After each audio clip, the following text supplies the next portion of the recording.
I think after Jani died that I went public and was mad about how they continued, on tour doing Warrant. I feel like I was mad that they didn't go to the funeral. Play me this song, this amazing song. And I'd be like, wow, you just wrote that? He'd be like, yeah, what do you think? I'm like, it's amazing. Tommy really never had anything nice to say about Vince. I'm just going to say it. He never liked him. I feel like after Jani, everything kind of went south. Right. For me, it just never got better. We broke up. He told my mom I needed rehab, and then he married Pam 2 days later. It wasn't until somebody tricked me and gave me meth instead of cocaine, and I didn't like it. I would just remember being like, I can't sleep. I remember him asking me, should I do a solo record? And I didn't see why he shouldn't. I was like, you don't have to leave Warrant forever. Yeah, it really did affect Jani. And I remember when he was trying to write the next album, he was like, I have to make it more heavy. I never addressed it like he's an alcoholic. I just thought, he's a rock star. Yep. This is what they do. I was kind of like, bring it on. I can conquer anything. I can do anything. I'm just going to keep trying. I just don't stop trying. The hair metal guru from Warrant to Crüe. The hair metal guru. Never forget Charlie too. Hey, here is an interview that I have dreamed of doing since I started this whole thing. I'm so excited to welcome Bobbie Brown to the show. Bobbie was crowned Miss Louisiana Teen USA in 1987. She won the spokesmodel competition on Star Search a record 13 times before rocketing to superstardom when she starred in the Cherry Pie video with the band Warrant. She's gone on to star in a successful TV series. She's authored 2 books and apparently working on a 3rd. And she's bounced back from drug addiction to embrace her identity as a reborn Christian. With that, Bobbie Brown, welcome to the show. Hi, thank you. What an intro. Oh, man, I so appreciate you coming on. I'm such a fan, and I want to start with this. So I just introduced you to my dog Charlie. Yes. And I know that your dog is apparently been having seizures. Yeah, she has a brain tumor. Oh God. Okay. Yeah, so that's been hard. Yeah. Yeah. So she has a brain tumor, and I'm just loving her as much as I can. Yeah. So Yeah. I hate to even think about not being with her. We're going on 17 years with her. Okay. Okay. I'm such a dog lover. Oh yeah, so... she's so... Okay. I'm such a dog lover. So anyway, I know it's a hard time. So I hope it goes as well as can be. Thank you. Sure. I know. So I just saw on your Facebook that you're going to be appearing at Cajun Con, which is going to be held December 6th and 7th in Gonzales, Louisiana. And your Facebook page says that you're available for personal appearances. Now, if there should be like bands and these festivals should be hiring you to host or MC shows because you're so synonymous with music anyway. So I'm just throwing that out there. Yeah, that would be cool. I would love to do that. Okay. All right. Yeah. So people can check, and I'm going to have all your contact information in the description so people will know how to reach you if they want to work with you or get you to promote their stuff. Okay. I wanted to start with this. So you moved to California after winning Miss Louisiana Teen USA. Like, what was your plan? Was it acting? Was it modeling? What were you going to do? It was just modeling at the time. Okay.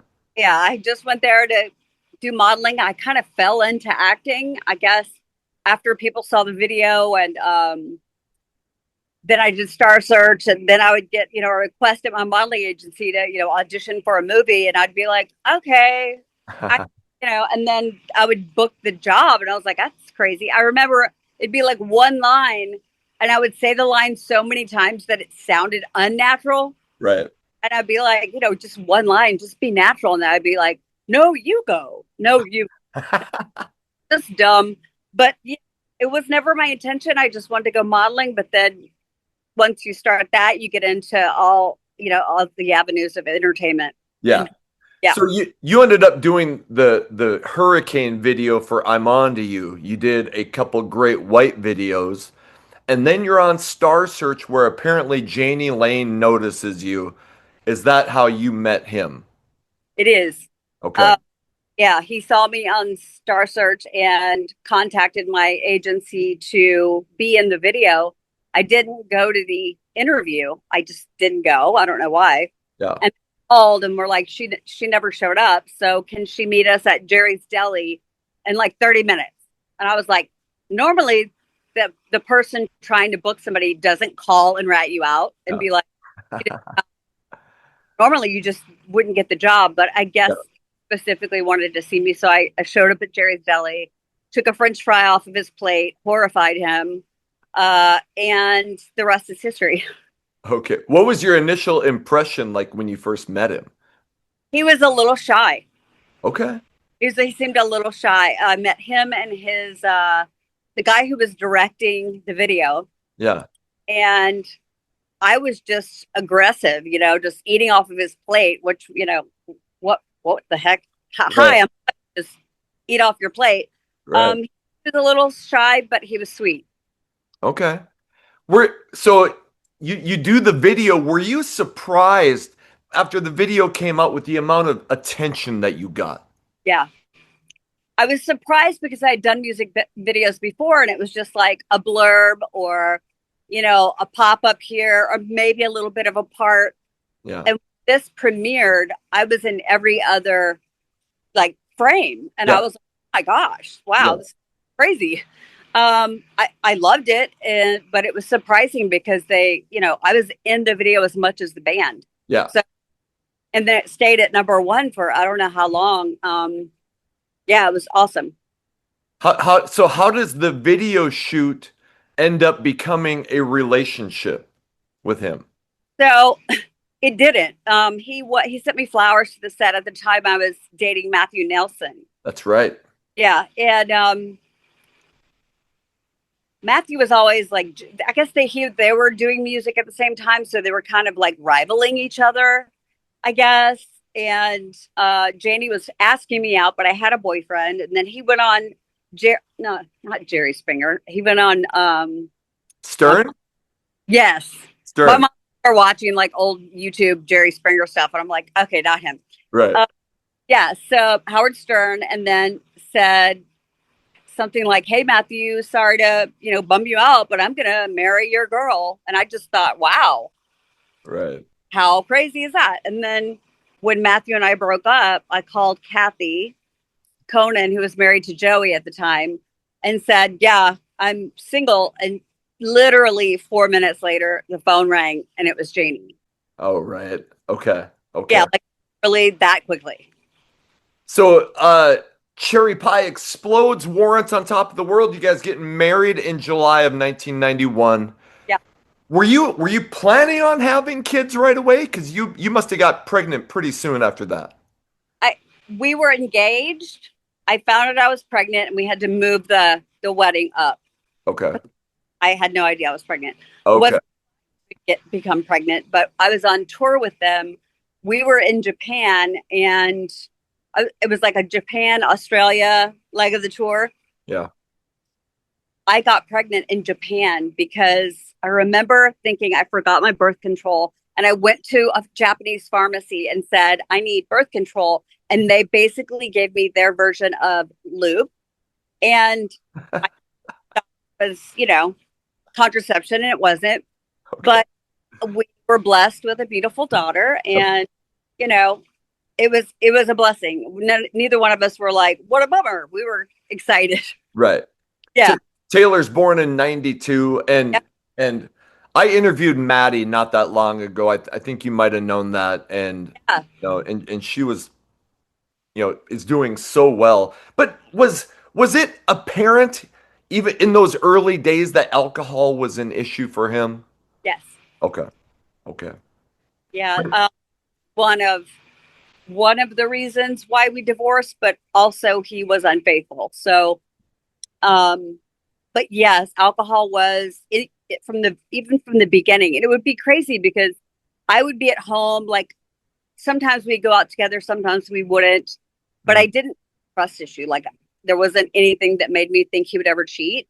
Yeah. But would come home super wasted and like fight. Like when he got drunk, he was argumentative and fought. So he'd come home with like a black eye, you know, and I'd be like, oh my gosh. Right. But I never addressed it like he's an alcoholic. I just thought, you know, he's a rock star. Yep. This is what they do. You know, he wasn't at the point where he was towards the end. It wasn't like Right. bad. Right. Yeah. It was still, I guess you would call it maybe a functioning alcoholic. Yeah. And then, you know, after a show, that was just like what they did. So Yeah. I didn't have it in my mind like he's got a problem, you know? So Did you see his creative side, like that genius that most of us fell in love with when we, you know, were listening to music back then? he was brilliant. Like it would blow my mind. Like he would go to the bathroom. He always had writing materials in every part of the house. And in the back of the house we had, you know, his little studio. And then we ended up moving to another house, but he always had like a studio and he always had a pen and paper. Mm-hmm. He could go to the bathroom, sit on the toilet, and come 15 minutes later with like a hit song. Yeah. And he'd be like, you know, basically like, let me play you this little ditty, you know, like pull the guitar up, and I'd be like, wait, what? Just play me this song, this amazing song, and I'd be like, wow, you just wrote that? And he'd be like, yeah, what do you think? I'm like, it's amazing. I love it. Or sometimes like I don't understand what the lyrics mean. You know, I remember he was playing me The Hole in My Wall. It was for the third album. Yep. He would do the same thing. He would come in and be like, okay, so this is this song. And I remember sitting on the bed perplexed, like, what is this song about? I remember, I forget if you told me, it was something traumatic. And I remember being like, I don't know if people want to hear songs about trauma like that. I remember saying something like that. And he was like, well, you don't write songs anyway. So, you know, kind of like left the room. He was very, partial to his writing. He was excellent at what he did. I don't think there was, even when the song wasn't a hit, it was still incredibly well written. Oh yeah. And you know, I don't know what the A&R guys were thinking at any time or any place, because there's sometimes songs on the albums that I was like, that could have been number one for sure. Absolutely. Like, yeah, why didn't they release that song? Right. Or, you know, so many times I would be like, I feel like I know that I could be an A&R person at a label. I can hear an entire album and be like, that's a hit. That's a hit. Yes. Yeah, I do. I think I still do have that ear, honestly. Right. But yeah, he was brilliant. Do you remember? So like in 1991 when grunge happens and everybody credits, that's what happened to bands like Warrant. Did you ever like get the sense that Jani or the guys in Warrant were like, oh shit? Yeah, a little bit. Okay. Yeah, because it was like it happened pretty quickly. It wasn't like gradual. Yeah. It was like Warrant was behind the, you know, the whole album. Warrant was at their label, like a huge poster behind the receptionist desk. And he went in, I remember, and told me that this new band was replaced Warrant. And it was Alice in Chains. Yes, Alice in Chains. Yeah. And he was like physically sad. I would say his face looked sad. Yeah. And he was kind of like just staring into space, like basically like, what? Like, what does this mean? Yeah. And they reacted that way too. It's like the attention that Warrant was getting by the label suddenly was put onto a new band, the same kind of attention, and they kind of fell to the wayside. Like they were encouraged to like move towards this new sound. Yeah. And yeah, it really did affect Jani. And I remember when he was trying to write the next album, he was like, I have to make it more heavy. It has to be more heavy. Right. And I was like, I don't think it has to be. And he's like, no, that's where, that's what they want. They want it to be heavier. And I think they tried to blend that. And once the label's not, on your, like, sitting next to you at the table anymore, it really has nothing to do with how much talent you have or how great of a band you are or how much you sold before or how liked you are or how many albums you sold. It really is about the new favorite. Right. Yeah. And the labels trying to keep up with, the new style or whatever. Right. And I think it really did affect him because they didn't push them the same way either, How did the dynamic change with you and Jani? Like maybe after Taylor's born, like when he goes on the road versus when he's home. First, you're single and you can go out and party with him on the road, and then you have Taylor. Like, how did that change everything? So I had a rough pregnancy where I couldn't travel with him towards the end. And unfortunately, he continued the party without me, with other women. Yeah. And I was hearing rumors. I was hearing stuff. I was hearing direct recollections from people actually on the tour or on the bus, some of the other guys' wives. Right. And it really did change the relationship. Like, I tried to make it work after that, after she was born, I tried to stay, and he continued, doing stuff even after she was born. So it got to a point where I was so hurt and couldn't trust him at all. Yeah. That when he would tell me he cheated, but it didn't mean he didn't love me, I could not wrap my head around that. Then he started to accuse me of doing things because he was getting away with doing things. Yep. And I would just be like, then divorce me. Just divorce me if that's what you believe. So I started to call him out on stuff. Like, he would accuse me of something. And then I remember he said some girl he was seeing said that I was seeing Vince Neil. And I was like, so I embarrassed him because I picked up the phone and called Charisse and said, put Vince on the phone. She was like, what? He's in the background, like, hang up. And I was like, no. Hey, Vince. So hi, it's Bobbie. Have we ever slept together? And he's just like so freaking out in the background. Like, I can't believe you're doing this to me. And I'm like, well, if you're going to accuse me of something, right, I'm going to prove you wrong because I'm not doing anything. So it never really got better. And the drinking got heavier and the cheating never stopped. And I just moved on without him. I got a divorce. Yeah. But like, people have been asking me because I have this new thing about faith, about God and Jesus being my Lord and Savior. I was like, at that time, I didn't know I could pray. Right. I didn't know that I could pray for help in any category or in any way. I didn't know the significance of that in my life, period. I didn't grow up that way. Nobody in LA is like, let me talk to you about Jesus. Like, nobody, right? Scoot over. Let's talk about God. Like, that didn't happen there. Right. So, there's a lot of things I look back on and goes, I could have handled things totally different, but I went through my own. I quit drinking in 2004. I was an alcoholic, and you look back at those years and you're like, I was so lost. I didn't even know where to turn, so. Yeah, literally. When he left the band in '93, is that something that he talked to you about? Yes. Yes. So he asked me what I thought. And I said, well, so he was generous. He would write all the songs, all the parts, all the lyrics, all the music, hand the guys their parts. And he also shared royalties with them, even though they weren't doing any of the writing or whatever at the time. So he was generous enough to share publishing. Right. And I remember I always thought, like, he was such an awesome ballad writer. And I was like, this is where you shine. Like, you should write for other people.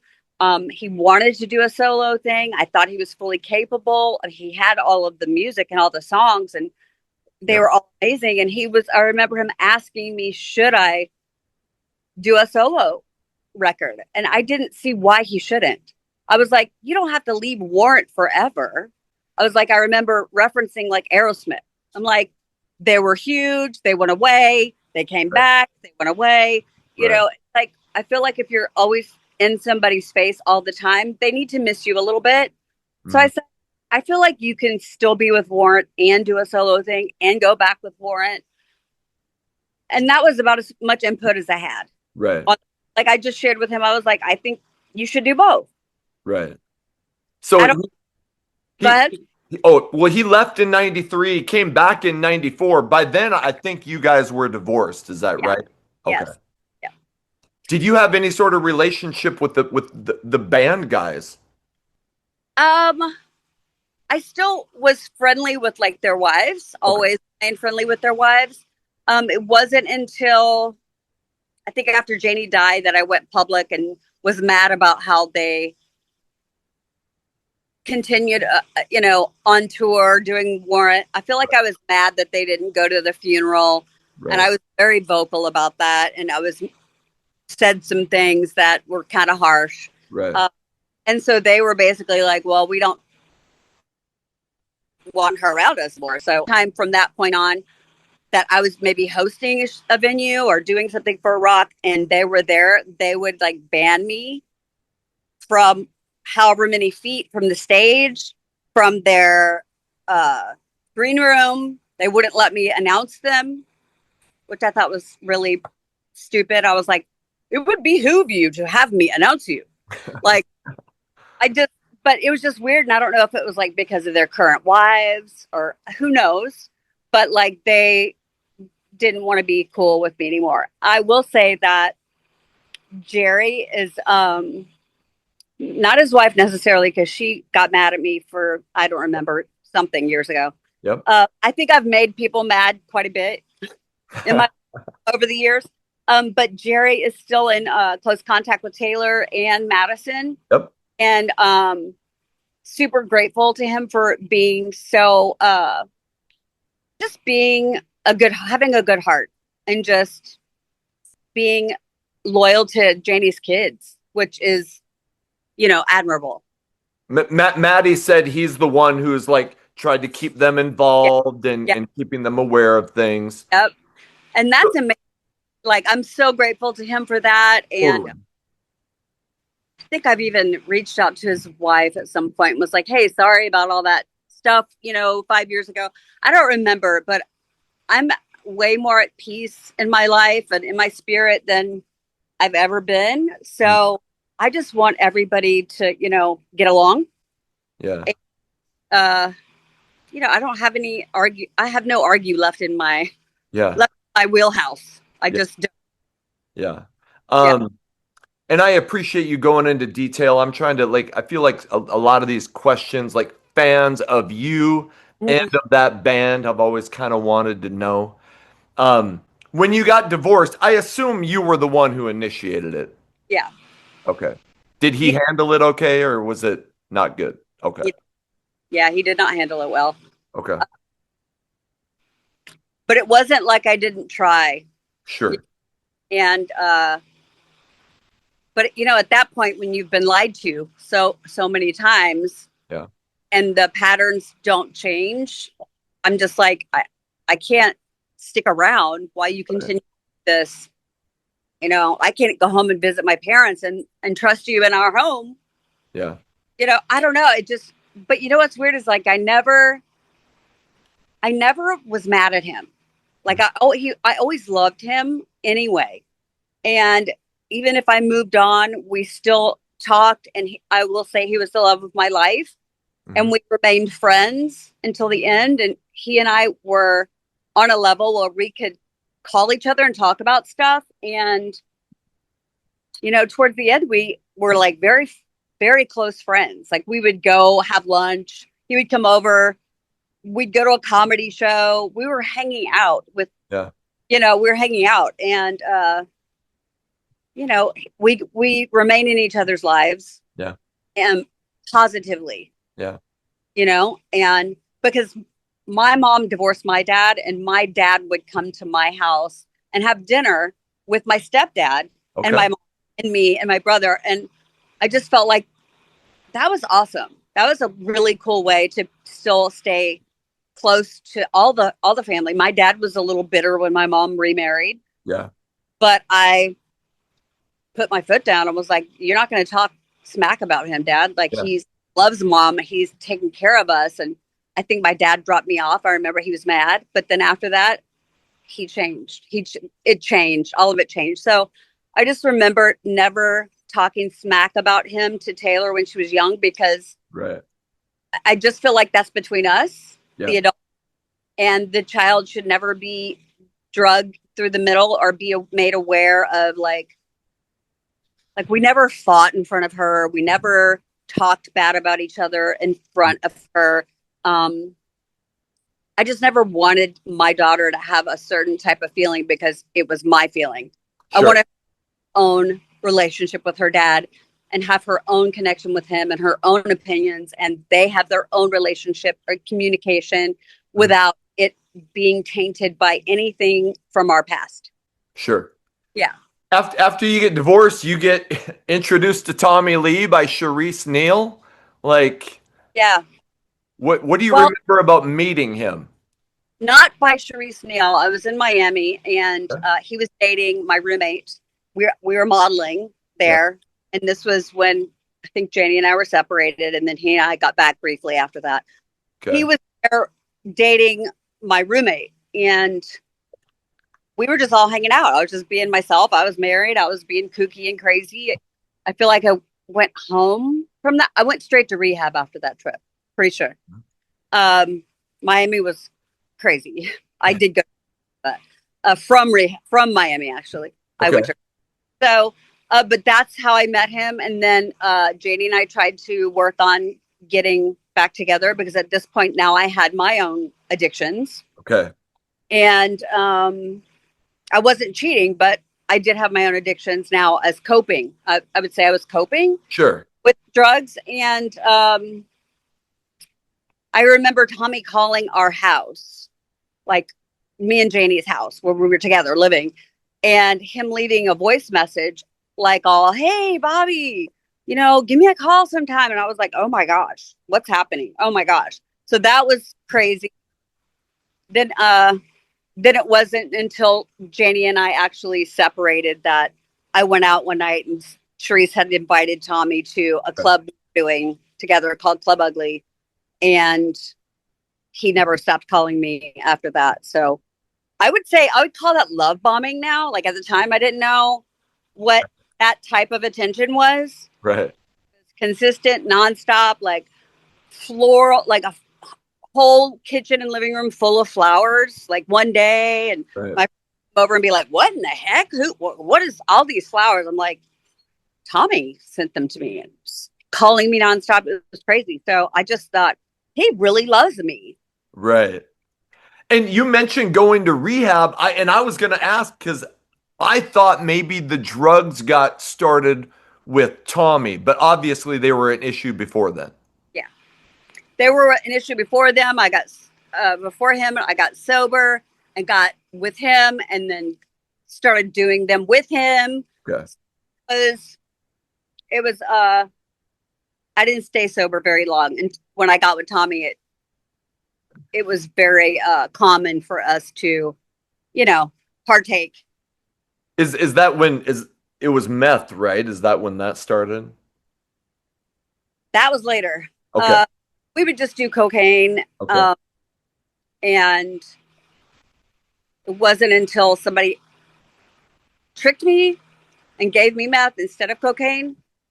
And I didn't like it. I would just remember being like, I can't sleep. It's been days, and I didn't like it. But it got to a point in this relationship where it was abusive and emotionally toxic, and I wanted to escape. And I couldn't do that on cocaine. Okay.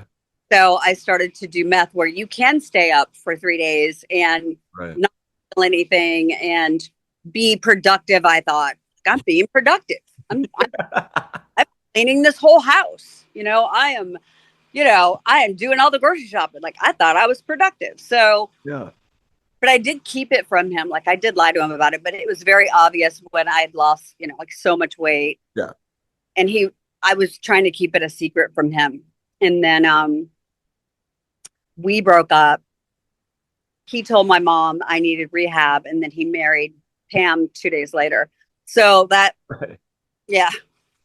You were with him when Mötley Crüe was had all the, okay, Vince is out, and then they got John Corabi. Was that during the time you were with him? Yes. Yes. Like, did he talk, like, what do you remember about, like, oh shit, grunge is happening, we got to get a new singer? Did he talk to you about it, or what was going on? Did Tom talk to me about Yeah, getting John? like what was going on with Mötley Crüe?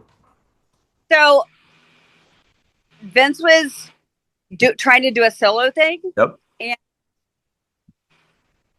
Tommy really never had anything nice to say about Vince. I'm just going to say it. He never liked him. Maybe they did at some point before I ever came into the picture, but at this point in time, it was bitter. It was a bitter breakup, I feel like. And they welcomed John, and John was hilarious. He was so cool, so down to earth, so fun and funny, and amazing singer.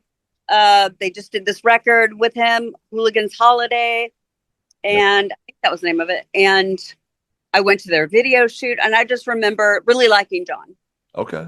And I had only known Vince basically through Charisse, but also contacting her and letting her know what Vince was doing behind her back. So all the wives kind of stuck together when they would see some stuff going on. If we see stuff going on, I remember calling Charisse and being like, hey, so yes means yes and no means no. She's like, okay. I'm like, so you should probably stop by the studio sometimes when Vince is recording. She's like, why is he cheating? And I would be like, I don't know. She'd be like, wait a minute. Yes means yes and no means no. I'm like, right. She's like, does he have a girl there? I'm like, I don't know. So she was like, oh, okay. So it was a way of me giving her a heads up without, just being like a total tattletale. But because the girl he was seeing was a friend of mine. Okay. So she was telling me, but I also felt like I didn't want to betray my other sister. So I kind of was telling on the one friend to my other friend because I thought it was inappropriate. Yeah. Was it, so Tommy goes off and marries Pam. Is that when the drug use, you feel like, really got out of control? Absolutely. Yeah. As soon as that happened, I went into overdrive with doing drugs nonstop to cope. My mom flew in and took my daughter. Okay. And I just didn't want to feel. I just did not want to feel. I was doubled over in betrayal and pain and devastation and humiliation and all the stuff. And I thought, Pam was like more my friend or an acquaintance, but it just like, we broke up and like 4 days later he was married. So I was devastated. So, yeah. So I powered down on doing the drugs. Yeah. And that was, I mean, it was such a huge story. You couldn't get away from it. Yeah. So, and you talked about Taylor going to live with your mom. Did Jani have much of a relationship with her over those years? He would fly to Louisiana and see her sometimes. He was still really heavily in his addiction. So he would make an effort, but sometimes he would like come to Louisiana and be just so messed up. Yeah. My mom would call me and be like, he's so drunk, blah, blah, blah. But she would still take him in, of course. He was best friends with my cousin, Bo White, and he would often stay with him. But I got hardcore, and so did he. Yeah. In our own right. So, and it was good that Taylor was here because, it was a whole world that I just didn't want her to suffer. Right. Yeah. And I think you've talked about that there may have been slip ups. Did you first really get sober in 2005? I did. I really did. And I often tried to stay sober, but, being in LA, it has a very sinister underbelly. So Right. you're trying to forge ahead and move through and be legit. Mm-hmm. And it's not legit always. So I don't have anybody looking out for me there that's like, hey, don't go alone to this audition, or don't go to this party, or like nobody's giving you a heads up. And also, like I said earlier, nobody's trying to push Jesus on you there either. So Right. you just kind of go through the rat wheel there, and you have great moments and opportunities and not so great ones. Like I was such a self-saboteur at that point. Yeah. Like I had a full-on love-hate relationship with my looks, my career, my life, my relationships. Like it was just, I feel like after Jani, everything kind of went south. Right. For me. It just never got better. Right. While I was there. So I would have stints of being sober, but there was never a time where I didn't think about wanting to get high. Sure. Like I wasn't until, the Lord redeemed me 3 years ago that I never felt the chains of not wanting to still get high. Okay. And that feels very freeing for me, to not have to worry that I'll ever want to do drugs again, or have it in the back of my mind. Like doing drugs in this day and age right now, like I'd probably be dead by now. Oh, yeah. Everywhere, So like the Lord knew when my heart was ready, and he came in and did his thing, and it changed my world.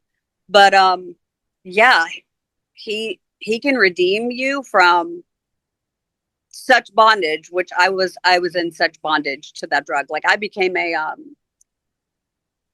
functioning user. Like when you start to use at first, you're definitely not functioning. Right. You just fake it till you make it, right? And then you use for so long, other people don't know that you're using, and that's just your personality now. That's just how you are. Yeah. Just, it's just how I get through each day, and how I can still be going at, trying to do this and trying to do that, and trying to succeed at this and trying to succeed at that. And what else can I do to be relevant? What else do I need to be doing? How do I keep up now? Right. In the same day? Now we have social media. Now they don't want to hire you unless you have 8 million followers, and it became a whole different thing. And I don't know, but like COVID happened, and it was kind of like a sigh of relief for me in a way, because I just never pressed pause. My 37 years, never.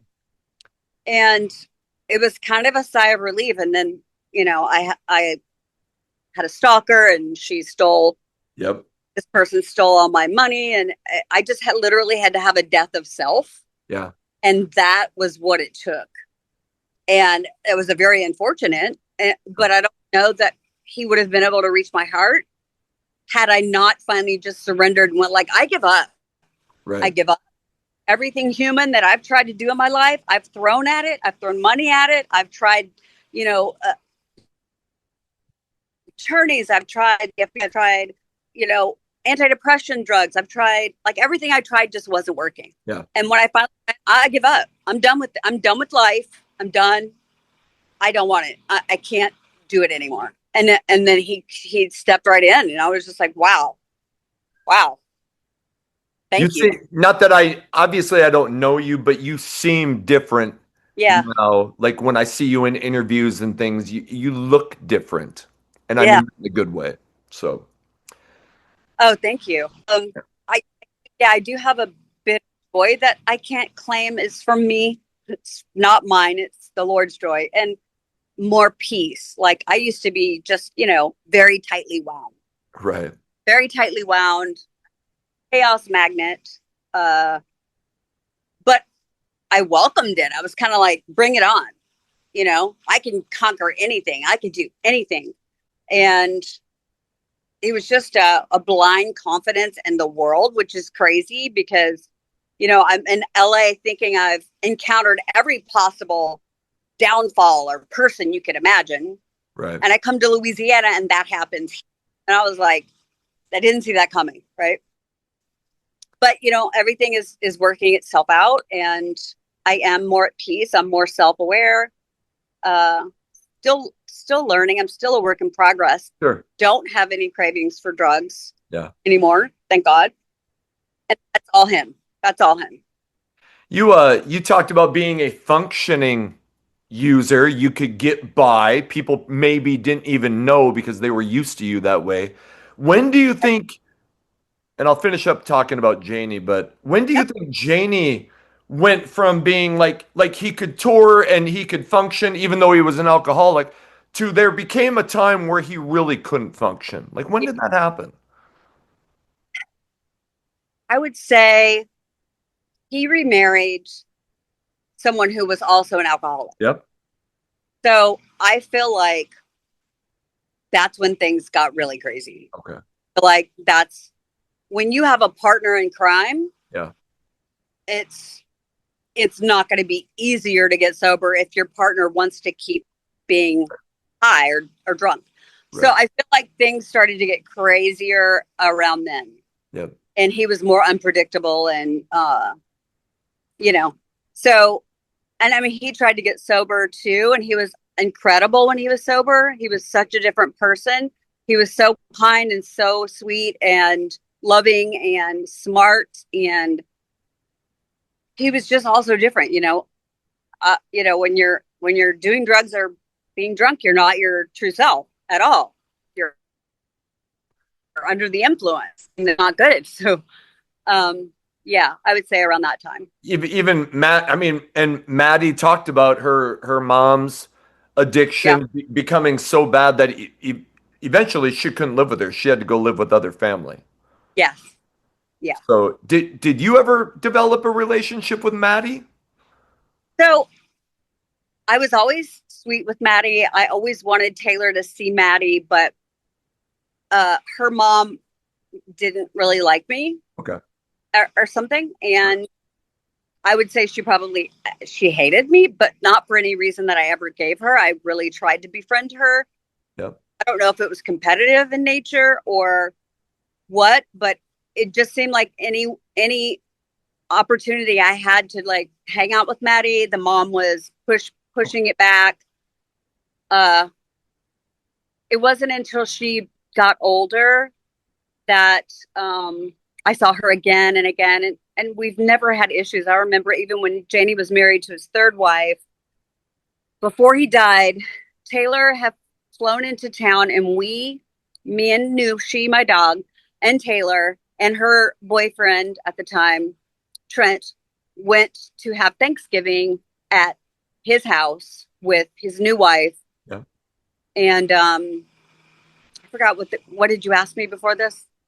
If you had a relationship with Maddie and she would be there, and I wanted her and Taylor to be closer. But I remember he'd be like, "Can you drive her back to, you know, Sherman Oaks?" Because they lived in Huntington Beach, and I was like, "Sure." So I just loved her from afar, but loved her in person when I did see her, and always wanted her and Taylor to have a relationship. And I think they're working on that more and more these days. Yeah. But yeah, I'm proud of her. You know, I love her and support her with whatever she does in her life. And so does Taylor. Do you remember the last time you saw Jani before he died? I do. I was the Thanksgiving. Okay. So he and we always spoke. He was about to do, he even wanted to be on Ex-Wives of Rock. And I was like, no way. No way. And I was like, that's crazy. So he was drinking so much, and I just didn't want to make that be like a thing we talked about, you know, because Athena already had that with James. Yeah. I was going to start doing stand-up. He was going to do a solo tour, and he asked me if I would announce him or MC his shows. And I said, yes, absolutely. Totally will. And I remember getting the call from his third wife and her telling me we were leaving the next day. and it was the day before we were leaving that he passed. Oh, okay. Yeah. Okay. Yeah. What? How was? I mean, when you found out that he passed away? What? I mean, were you like, I knew we saw it coming, or was it a surprise? We saw it coming. Okay. We saw it coming. I wish I knew about praying then. I Yeah. would have prayed hard and long and deep and nonstop. Yeah. I just didn't know better. And yeah, it was something that we saw because he was entering rehabs like every other month, going into detox, coming out. But he was, you know, trying to be honest with a lot of stuff that had happened to him in the industry.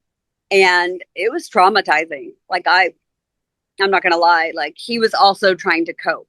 Yeah. So knowing what I know now, I mean, I did the same thing he did. Something happens, it's traumatizing. You don't know how to cope with something that devastating, and you don't want to feel. Yeah. So I'm not promoting that. Yeah. That's just how it worked in Hollywood, I guess, or maybe everywhere. I don't know, because that's just the only life I've known. But these are some situations that like aren't easily copable, where you're just like, oh, that happened, so let's keep moving forward. Like, Right. and he was a little bit stubborn, I would say, when I'd be like, you need to go into therapy. Or I didn't even have God in my life, but I was like, you need God. Yeah. Like, something has to happen. Like, what's going on here? And here I am telling him he needs God, and I don't even know God. But I saw it on such a different level because it was like nothing was working, Yeah. And I don't know. Yeah, I He don't know. he didn't strike me as, I mean, he was such an alpha male that he wasn't gonna like open up about his feelings and here let me, tell you what I need and. Yeah, he was so I guess he was raised in a household that, you don't show your feelings, you don't cry, Right. we fight things out, Yeah. like physically. And I was raised in the same type of household. Sure. Like, I want that. I'm not going to fight with you. And he wasn't physical at all. But we had like this fairy tale fake marriage. We loved each other very much, but we didn't confide in each other about our deepest, darkest pain. Right. And like, we were trying to pull it off for each other. You know what I mean? Yeah. It was weird. And, I never told him. He caught me doing drugs. Yeah. He would be like, what is this? And I'd be like, white powder in a bag. He's like, who's this? I don't think it's mine. If I knew it was there, I probably would have done it. But so he was trying to catch me doing drugs, and I was trying to catch him cheating and drinking. Right. So it was just we didn't get honest with each other until, I would say, his last 5 years. Okay. Yeah, we didn't get honest with each other until our last 5 years, and then we told each other everything. Yeah. And so things we told each other was like jaw dropping, like, Yeah. but I always loved him, always wanted him to succeed and pull out of this and get better and be a great dad, because he really wanted to be a great dad. Like, he really wanted to be a great dad, just like I really wanted to be a great mom. Yeah. And we weren't the greatest. We had problems. But it's not that we didn't want that. And I know that from the core of his heart and his soul. He wanted to be a good dad. He wanted to be a good husband. Yep. It just didn't work out that way. And in your first book, Dirty Rocker Boys, and you talked about some of the more shocking details, and probably the most shocking detail was the story about him saying that he was sexually assaulted.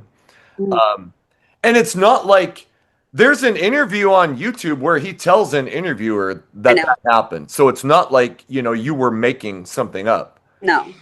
So did you know there was going to be a lot of blowback from that when it was in the book? I felt like I didn't care about the blowback. Of Okay. course, I knew it was going to be, it wasn't, I didn't write about it because I was trying to sell books. It was like Oh, one sentence. I was planting a seed. yeah. I was planting a seed about the industry. Right. Go any further than that because it didn't happen to me, but it also wasn't my place to be a whistleblower. Right. Also putting a target on my back as well. Right. So I planted a seed and I feel like it was just, yeah, I got a lot of blowback, but I didn't care because I felt his pain when he told me. It cut deep in my heart. It was deep in my soul, like obviously. And I kind of understood why he was trying to escape. I Yeah. kind of got it. Yeah. I also got that he didn't want to go public with it because of how humiliating Right. and how he thought it may hurt his career as well. Right. And knowing what I know, I get it. But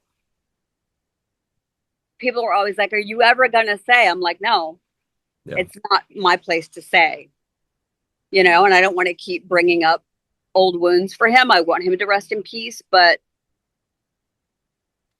it's just bringing awareness to all that glitters isn't gold in LA or in Hollywood or in the entertainment industry.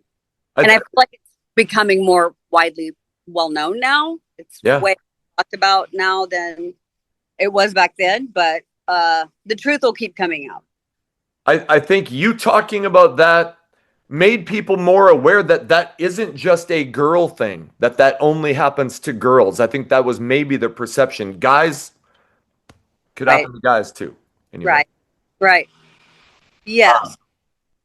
And you mentioned Ex-Wives of Rock, Mhm. and that went on for 4 seasons, right? Yeah. And and I've heard you say like that was your favorite gig. Like it was But awesome. I would love us to do a reunion.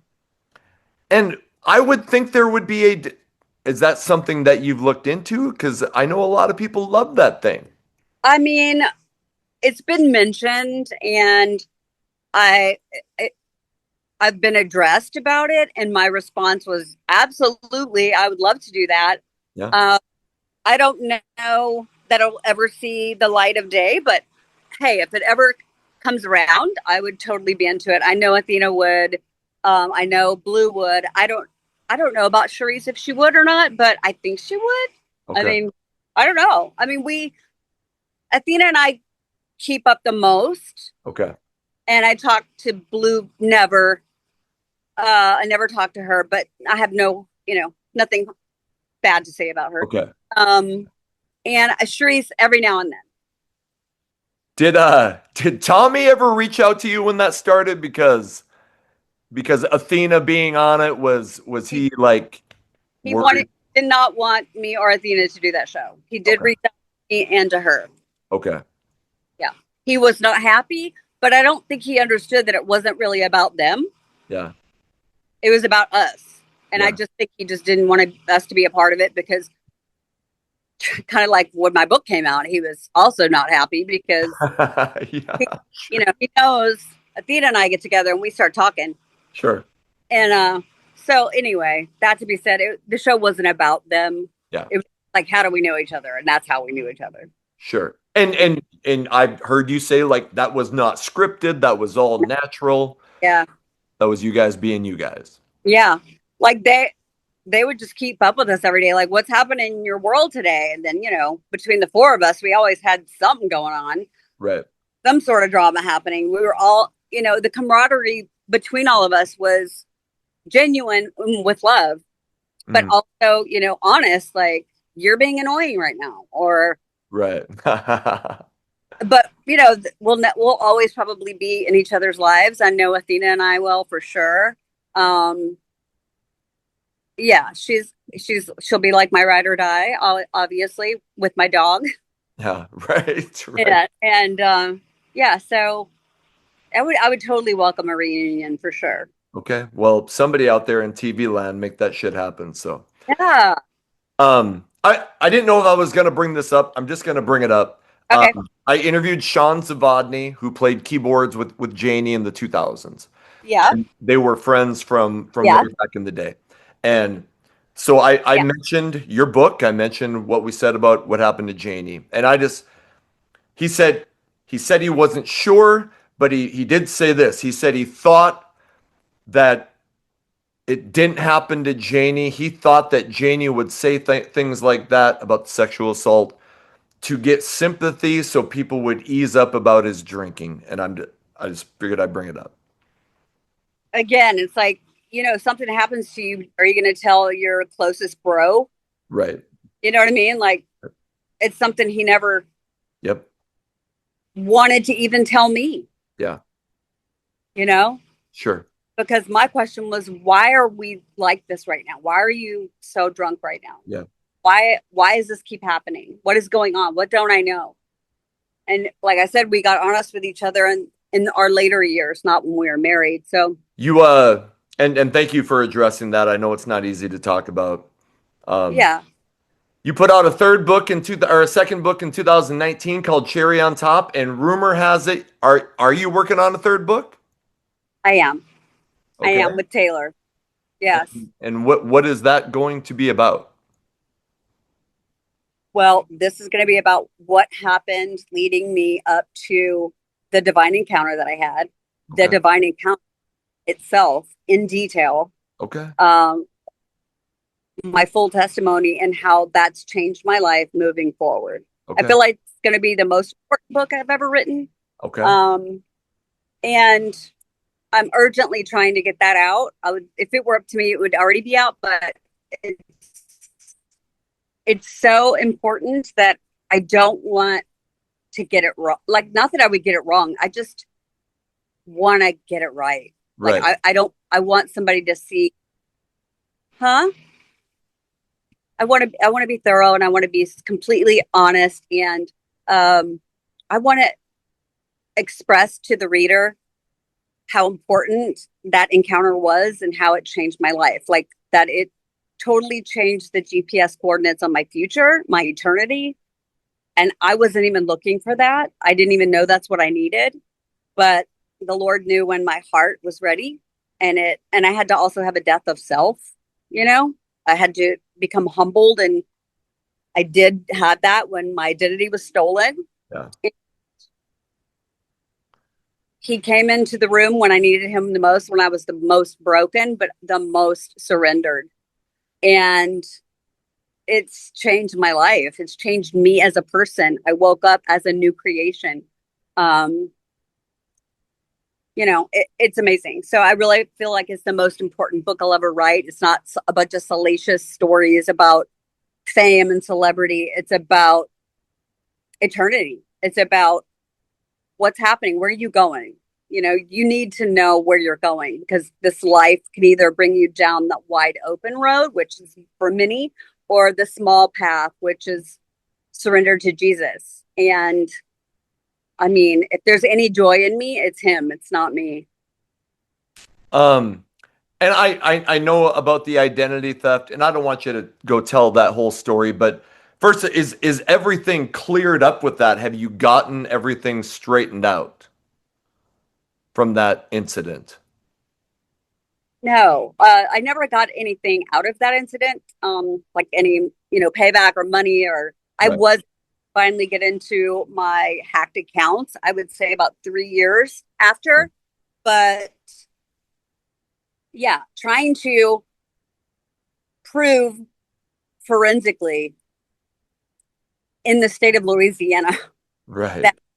that even though I had, like, a hacker was able to prove that I had a keylogger and when it was installed and what it did and how it worked, Yeah. and they were able to remotely continue to get into my accounts and wipe me clean from every way I ever made money as Bobbie Brown, and then become Bobbie Brown Yeah. online. The people here were like, why would somebody want to do that to you? And I was like, that's your job. Yeah. That's your job. Like, really? And after a year, like I said, I threw everything at it and nothing was moving. Is because it wasn't meant to. Mhm. Everything's about timing, and it's God's timing, not mine. But at the time, I didn't know I wanted justice, you know. Mhm. But they destroyed the person's weapon. That's about it. I never got anything back from it. I don't know that. I mean, she could very well be doing it to other people. Right. Still, I don't. Who knows? Okay. And not that obviously you wish that didn't happen, but that Yeah, was the event that kind of led you to find God. Is that correct? he found me. Okay. Yeah, he found me. Oh, I'm super grateful he did. Um, when he entered that room, like you don't go back from that. You don't go like, I just had this incredible encounter that I can't describe. It was supernatural in nature, and the Lord, you only know it's only holy because of the love that he pours into you in that moment, and you've never felt that amount of love in your entire life as a human being. The Holy Spirit is being breathed into you, and you have the feeling of how much God loves you. I wanted to know more. I wanted to know more. I wanted to get into the Bible. I was immediately repenting, immediately. yeah. Holy Spirit touched me and I was crying and I was like, so sorry. Like it was crazy, but it was crazy good, you know? So I want to share that encounter with people and tell my testimony to as many people that want to hear it. And I'm glad to share that because I am a different creation and I have a different outlook. I'm a different person. I have a different future. And it's so much less stressful, honestly, Yeah. to be like, I can't deal with this anymore. Like, I'm sick of trying. I'm sick of living like this. I'm just like, I don't want to handle that. Lord, you take it. I just give it to him all day long if I have to. Sure. Um, it's so much less stressful How for how me. how has Taylor or your family like how have they reacted to this change in you? Um, at first they were like, what? You know, and even my friends were like, wait, what? What's happening? What is going on? It Yeah. was difficult for them at first, but also I couldn't really explain to people who didn't believe what was happening. I Yeah. tried. And so I feel like the Lord has me here to be an example. Yeah. So you can tell a person what happened, and they'll either see it by you being an example. It's not necessarily the words. I'm leading by example. Yeah. Really. I mean, I can say it all day long and people will be like, okay, well, now she's a crazy God person now, or she's, Jesus, nuts for Jesus, going crazy for Jesus. And I am, but literally nothing that I've done. Yeah. Not from anything that I've done that I have joy or hope right now. It's not Bobbie Brown. It's the Lord. So Okay. I'm grateful and I'm excited to see what he has for me. I'm here for it. That's that's fantastic. I love your story. I love your positivity now. I know you Thank talked you. about wanting to share your testimony. You want to write a book. What else do you have planned or are you looking forward to doing in the future? I'm looking forward to the book, just telling my testimony. I'm open to, the meet and greets and hosting shows or being on another reality show. I would do commercials, acting. I'm like, that's what I know and what I'm good at. Um, I just want to keep living and living my best life and sharing my story with as many people as they want to hear it. And whatever that brings, I mean, I'm here for it. I don't know. I'm just going to keep trying. I just don't stop trying. Okay. I know you have a team working with you. I'm gonna put your contact information, your socials, if people want to reach out and have you host things or have you Yeah. make appearances, all that's going to be Yeah. in the description. Bobbie Brown, you just have an amazing story. I love to see what's going on with your life. Thank you so much for coming on. Thank you so much for having me. Have a great day. You too. You too. Take care. Bye-bye. All right. Bye-bye.